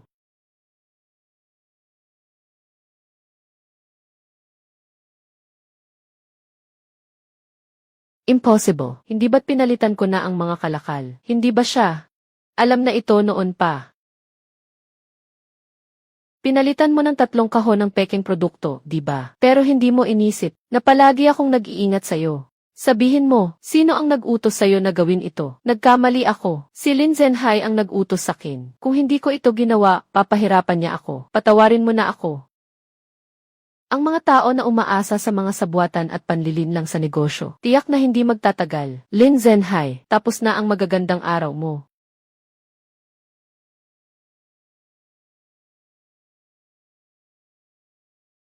Zaobo, bakit ka nandito?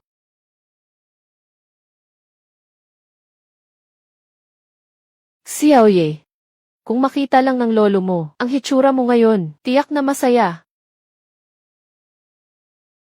Noong buhay pa ang lolo mo, nagsabi siya sa akin tungkol sa isang lugar. Sa pinakalalim ng Duan ng Gorge, may isang Valley of Medicinal Kings, puno ng mga napakagandang halamang gamot. Ngunit ang lolo mo, hindi nakapasok sa sandu. Hindi rin ito kailanman nabanggit sa iba. Bakit? Masyadong delikado ang lugar na iyon. Ayaw ng iyong lolo na may maghatid sa kanya. May mga patakaran ang mga tao sa bundok. Binigyan tayo ng bundok ng pagkain. Hindi tayo dapat maging sakim. Ito ang mapa ng Valley of Medicine King. Ang lolo mo ay nagdrawing ng buong buhay niya. Isang beses lang siya nagdrawing. Nandoon hindi lang may mga usok at bangin, madilim na ilog, kundi pati mga Diyos ng bundok, mga ligaw na hayop. Kung talagang gusto mong pumunta, kailangan mong pag-isipan ng mabuti. Zhaobo, salamat sa iyo. Salamat sa anong bagay. Mga bagay ng iyong lolo, dapat talaga itong ibigay sa iyo. Ngunit naaalala mo ito. May espiritu ang bundok. Dapat mo itong igalang. Kunin mo ang nararapat sa iyo, huwag maging sakim.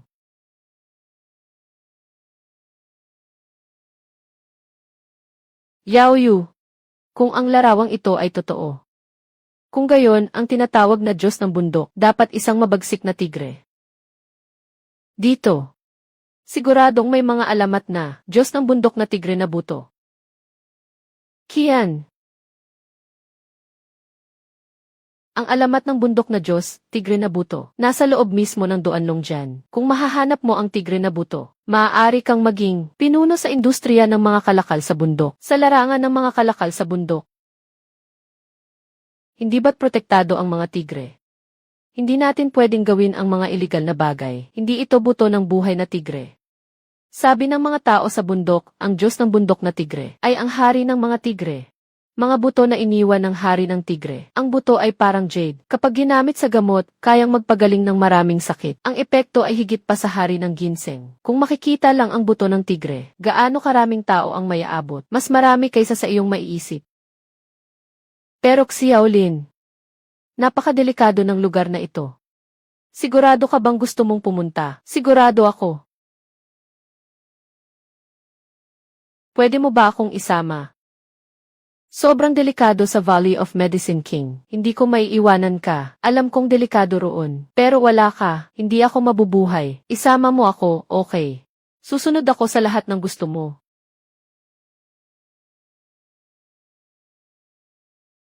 Pero kailangan mong pangakuan ako. Ano man ang mangyari, huwag kang aalis sa tabi ko kahit isang hakbang. Makikinig ako sa lahat ng sinasabi mo. Lalakad kami ni Xiaobing makalipas ang 3 araw. Ipagkakatiwala ko na ang kumpanya kay Jiang.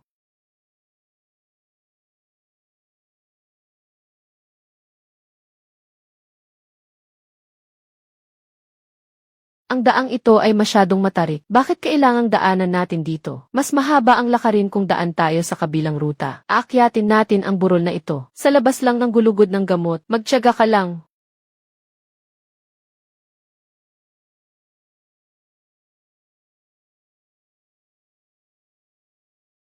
Bakit hindi mo sinabing maaga? Ayos lang, hindi naman masyadong nasugat. Noong una kang tumakbo sa bundok, mas grabe pa ang nangyari sa'yo kaysa sa akin. Sabi ko na huwag kang sumama. Talagang gusto mong.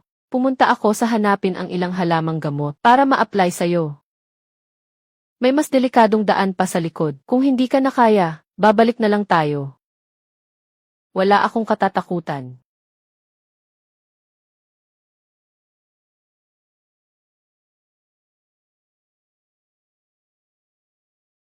Sinasabi mo na ganito tayo, parang mga mag-asawang tumataka sa digmaan. Tama na ang daldal, iunat mo ang kamay mo, maglalagay ako ng gamot, Ginoong Lin.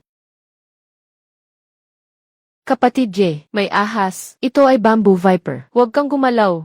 Bro, itigil mo na yan, kung pumasok ang lason sa bibig mo, magkakasakit ka rin. Kung magkakasakit ka, hindi na ako mabubuhay. Bobo ka. Huwag ka nang magsalita ng ganyan sa susunod. Kailangan tayong mabuhay ng maayos.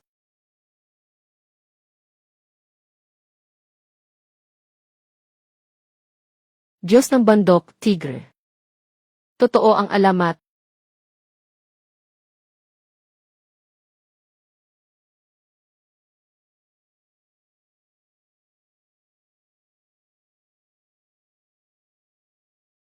Yeye.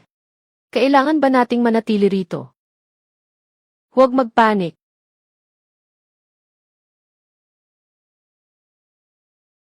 Sasaluhin nito. Bing, hintayin mo akong itulak ka. Tumakbo ka patungo sa bangin. Ikaw, anong gagawin mo? Tatakbo. Pear. Bumalik ka sa kaliwa, Xiao Bing. May isang butas sa tabi ng bangin.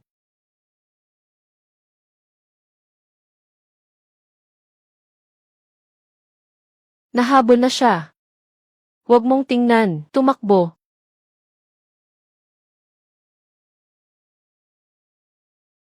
Xiao Bing. Naniniwala ka ba sa akin? Laging tama ang wild brother ko.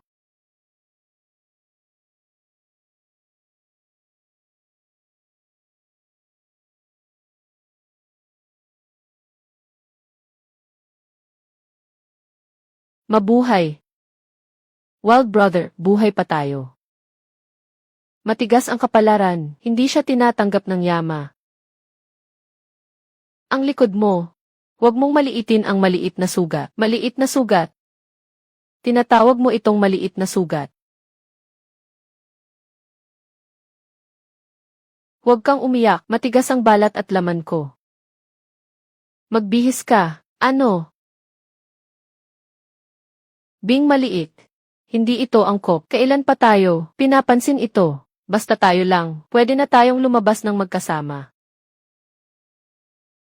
Ano ang gagawin ko kung mawala ka? Paano ako makakalakad mag-isa?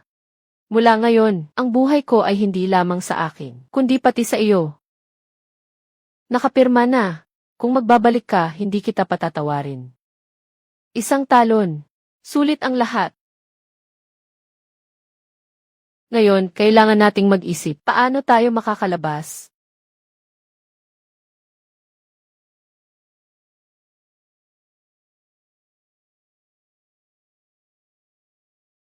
Baka may daan sa ibaba.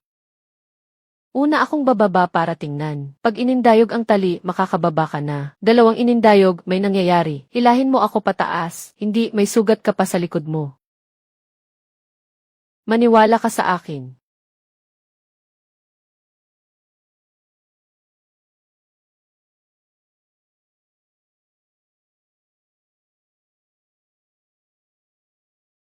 Zaiji, ayos ka lang ba? Umalis ka sa likod. Halos nandito na ako. Dahil may matutuluyan na. Kung hindi malalim, makakababa tayo. Hindi pwede, ang dulas kasi.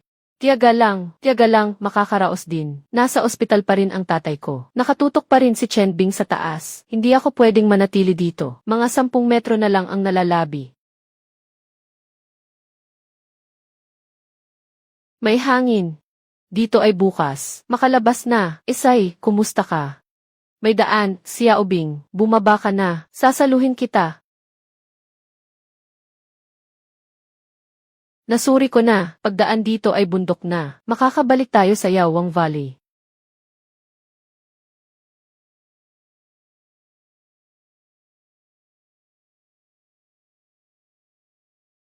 Lumabas na.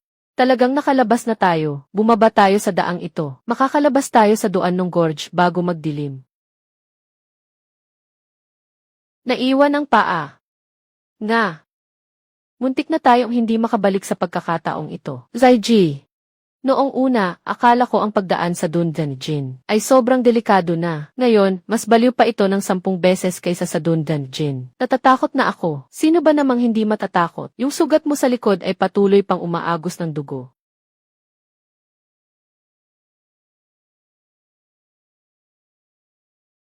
Hawak mo pa rin ito. Hindi ito nawala ng tumalon sa bangin. Hindi ito nawala ng mahulog sa butas. Hindi ito nawala ng sumabog.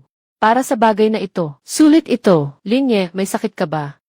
Mas mahalaga ang buto kaysa buhay. Ang buong negosyo ni Lin Zhenhai Mayroon na tayong bagay na ito. Wala nang paraan si Lin Zhenhai para makabawi. Nagsikap tayong pumasok sa bundok, hindi ba't para dito? Sa tingin mo, sulit ba?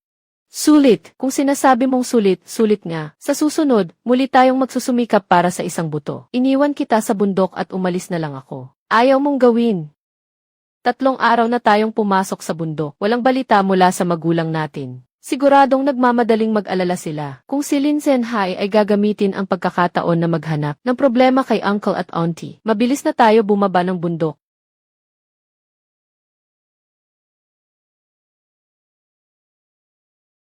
Kapit lang.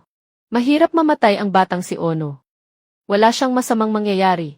3 araw na. Walang balita si Ono. Napanaginip ko kagabi. Napanaginip kong puno siya ng sugat. Nakatayo sa harap ko na tinatawag akong nanay.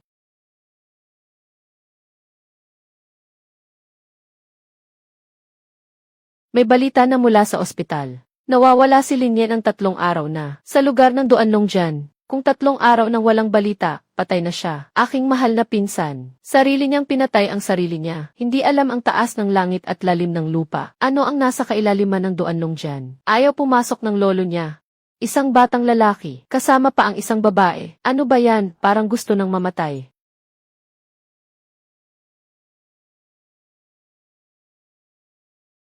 Kailangan kong pumunta sa ospital. Titingnan ko ang mabait kong tiyahin.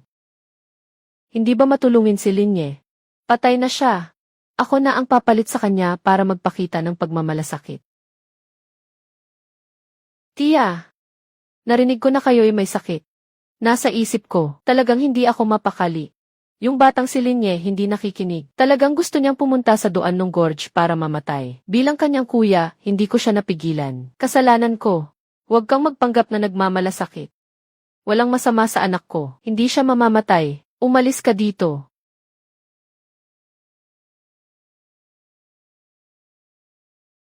Ako ang bahala sa gastusin sa medisina. Sa hinaharap, ako na rin ang bahala sa inyong pagretiro. Sasagutin ko na rin iyon. Gusto lang ng pamangkin na malaman ang isang bagay. Bakit si Linye ay palaging nakakalabas ng buo mula sa Duanlong Gorge? Tuwing pumapasok siya dito. Ano ba ang sikreto niya?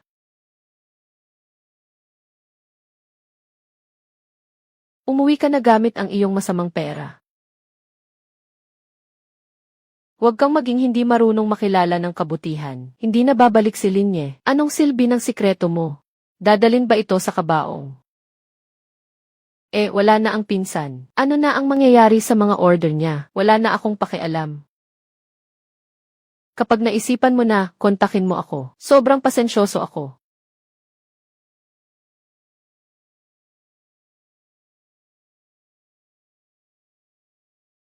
Lolo Lin. Ano bang nangyari kay Xiaoye? Kung wala na siya, hindi na rin ako mabubuhay. Ginoong Lin. Ginoong Lin.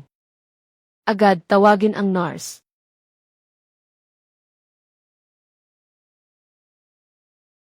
Mga boss, naghihintay pa rin ang isang tao na babalik para maghatid ng mga produkto. Ang sinasabi ninyo, totoo ngang nangyari kay Boss Lin. Nawawala ang trangkong guli ng 3 araw. Kayo rin ay nagnenegosyo ng mga produkto sa bundok. Alam ninyo kung ano ang ibig sabihin nito. Di na kailangang sabihin ko pa. Boss Lin. Noong nakipag-ugnayan ako kay Linye sa kontrata, handa ka bang tanggapin ito? Siyempre. Mga kasamahan, ako si Lin Zhenhai, ang pinakaimportante sa akin ay ang pagkakaibigan. Makipagtulungan kayo sa akin. Matatag ang supply, makatarungan ang presyo.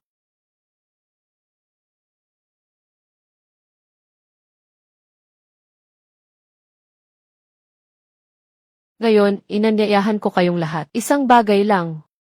Si Linye, hindi niya alam ang kanyang limitasyon. Pumasok sa daan ng dragon na putol, naghahanap ng kamatayan. Mula ngayon, sa negosyo ng mga mountain goods dito sa lugar natin, ako si Lin Zhenhai ang magpapasya. Si Linye, mabuting bata. Paano nangyari, bigla na lang nawala. Walang mata ang Diyos.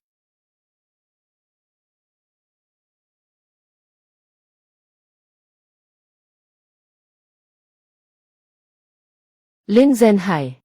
Ikaw may pusong asong ulol. Nawawala lang si Xiao Ye ng ilang araw. Agad-agad ka nang nag-ayos ng salu-salo. Nawala na ba ang konsensya mo? Matandang tao, sawa ka na ba sa buhay? Hindi mamamatay si Linye. Nakatitig ang kanyang lolo mula sa langit. Naapektuhan mo siya, makatutulog ka ba ng maayos? Wala ka bang masamang panaginip sa gabi? Tandang-tanda na, ngayon din dadalhin kita kay Linye. Itigil mo.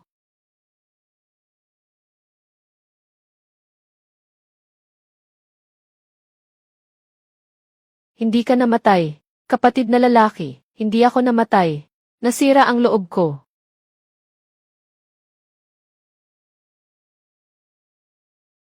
Bata ka talaga.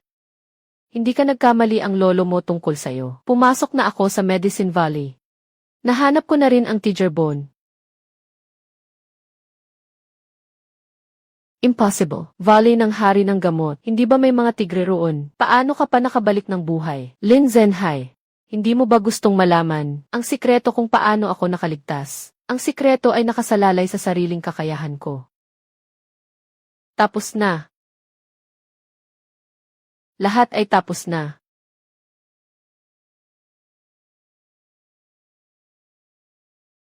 Mga kababayan, ngayon nandito kayong lahat. May ilang salita akong nais sabihin.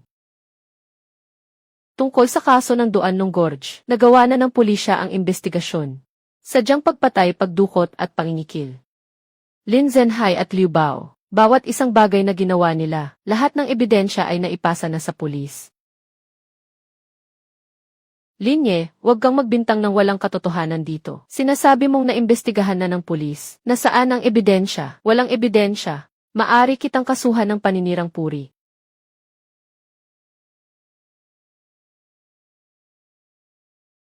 Narito ang ebidensya.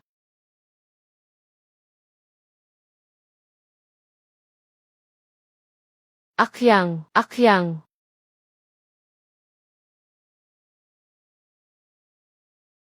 Kapatid na lalaki, huwag kang magmadali, Tang.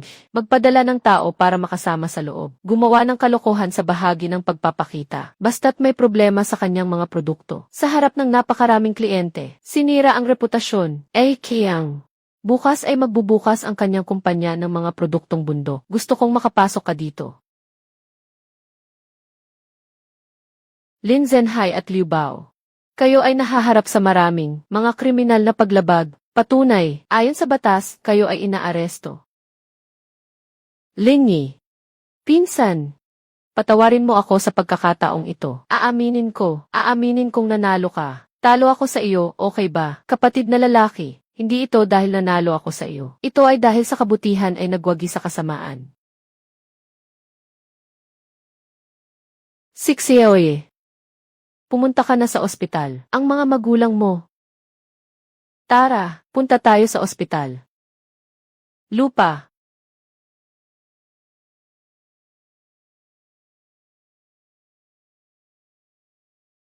Aking anak. Nabubuhay ka. Nabubuhay ka pa. Nanay, nandito na ako. Walang anuman. Lahat ay tapos na.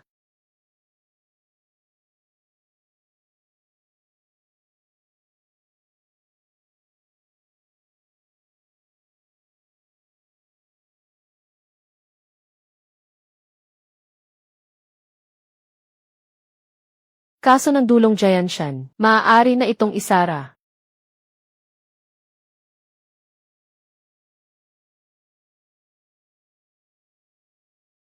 Gusto kong ihandog ang buto ng tigre sa bansa. Alam mo ba ang sinasabi mo?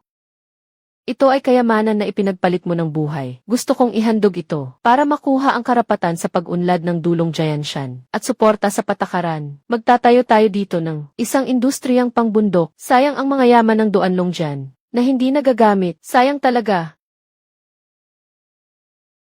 Ang ganda ng pananaw. Humahanga ako sa iyo, Jiang. Hayaan mong ako ang humawak sa bagay na ito. Ginoong Lin. Noong una, kami ay may mga mata ngunit walang nakikita. Kayo ay may malaking puso. Ang ating nakaraang kontrata ay may bisa pa. Ang presyo ay nasa inyo. Hindi ako magbababaan ng presyo. Ako, si Linye sa negosyo, ay nakatuon sa tiwala. Nawala ang tiwala. Nawala ng bisa ang kontrata. Hindi ako nakikipagnegosyo sa mga taong walang paninindigan. Pakiusap, umalis ka. Ginoong Lin, naka-offend tayo ng maraming kliyente. Paano pa tayo makakapagnegosyo? I-donate ang buto ng tigre. Balita na nagsimula, kailangan maghintay ang lahat ng customer sa buong probinsya. Hindi mawawala ang kahit isang taong dapat manatili. Yung hindi dapat manatili. Umalis na lang sila, tama lang. Pinakabagong balita mula sa aming istasyon. Ang kabataang si Linye mula sa aming probinsya ay nagsusulong sa walang tao sa Broken Dragon Gorge, matapos ang mga pagsubok na tagpuan. Ang alamat na buto ng tigre ng Diyos ng bundok at kusang ibinigay ito sa estado. Matapos ang pagsusuri ng mga profesional, nagpasya ang departamento na ipagkatiwala ito sa isang mahusay na kabataang negosyante. Ginoong Linye ng Siik Xinjian. Siik Xinjian, ang CE3 ay nag-develop sa Duanlongjian. Nagsusumikap na bumuo ng isang ligtas na ekolohikal na parke.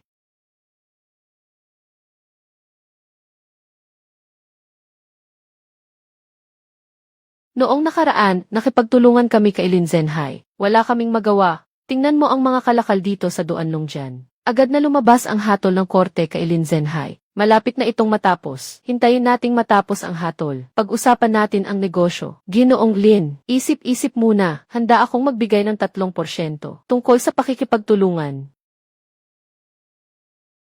Ang akusadong si Lin Zhenhai, nangunguna sa isang organisasyong may katangiang mafia. Isinagawa ang pagdukot.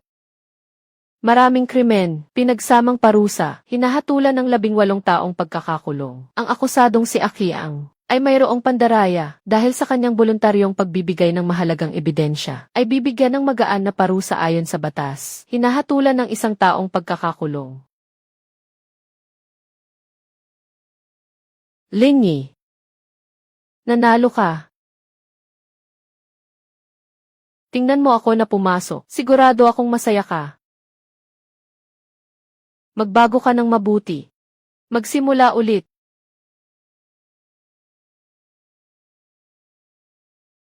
Ginoong Lin Zhenhai at Liu Bao, napatunayang naaayon sa batas. Bilang isang biktima, anong nararamdaman mo ngayon? Salamat sa patas na hatol ng pulis at korte. Maaaring mahuli ang hustisya, ngunit hindi ito mawawala. Ang buto ng tigre ay ibinigay, ang masama ay nagrebelde. Ano ang pinakanais mong gawin ngayon? Ang babae na mahal ko.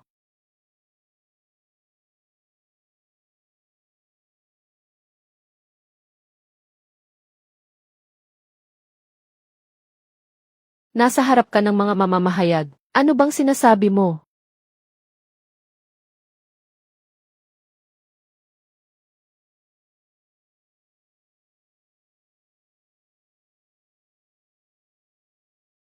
Ang ganda-ganda nito, bakit dati hindi ko napansin? Ang ganda tingnan mula dito.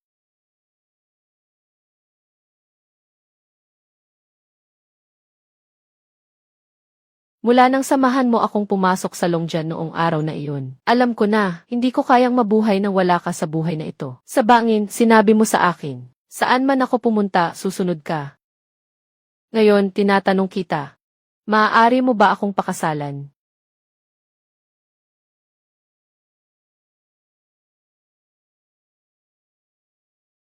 Handa ako. Siyempre, handa ako.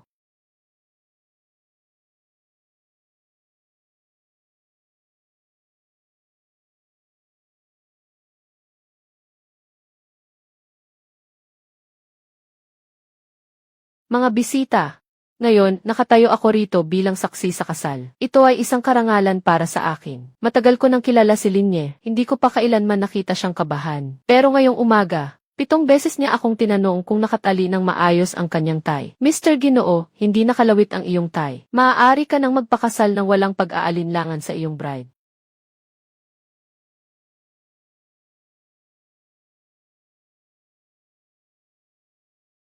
Asawa ko. Hindi ko akalain na kaya pa nitong katawan ko. Hanggang sa araw na magkaanak si Kuya Nami.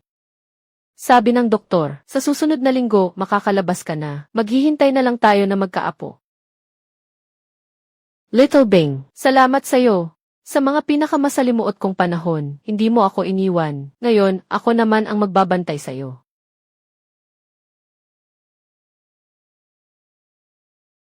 Yebing Mountain Commodity Industrial Park. Mga lider at mga kababayan, 3 taon na ang nakalipas, nakatayo ako dito. Noong mga panahong iyon, ang ilalim ng aking mga paa ay isang disyerto. Ngayon, nandito ako. Nais kong ipahayag ang 3 bagay. Una, ang kumpanya ay mamumuhunan ng 50 milyon para sa pagtatayo ng base ng mga tumatakbo sa bundok. Bawat isa sa mga kapatid na tumatakbo sa bundok ay dapat may kaalaman at umunawa sa batas at malaman kung paano protektahan ang sarili. Kinuha ko ang bahagi ng kumpanya, 10%. Itinatag ang pondo ng tulong sa mountain runners. Kapag may nangyari sa mountain runner sa bundok, may mag-aalaga sa magulang, may mag-aaral ang mga anak, maganda. Ikatlo, ang pag-unlad ng Valley ng Drug King ay ganap nang natapos. Mula ngayon, ang Valley ng Drug King ay itinuturing na isang ecological protection area. Binigyan tayo ng bundok ng kabuhayan. Kailangan nating iwanan sa ating mga susunod na henerasyon ang isang buo at magandang bundok. Ito ay pangako ko sa aking lolo.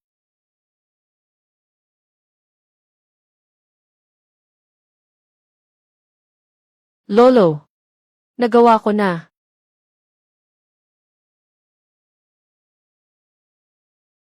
Sa susunod, turuan mo siyang tumakbo sa bundok. Kapag siya'y lumaki na, dadalhin ko siya. Makilala ang bundok na ito. Sa bundok na ito, bawat daan, bawat ilog, bawat halamang gamot, paalamin mo siya kung paano nakatakas ang kanyang ama noon mula sa dito.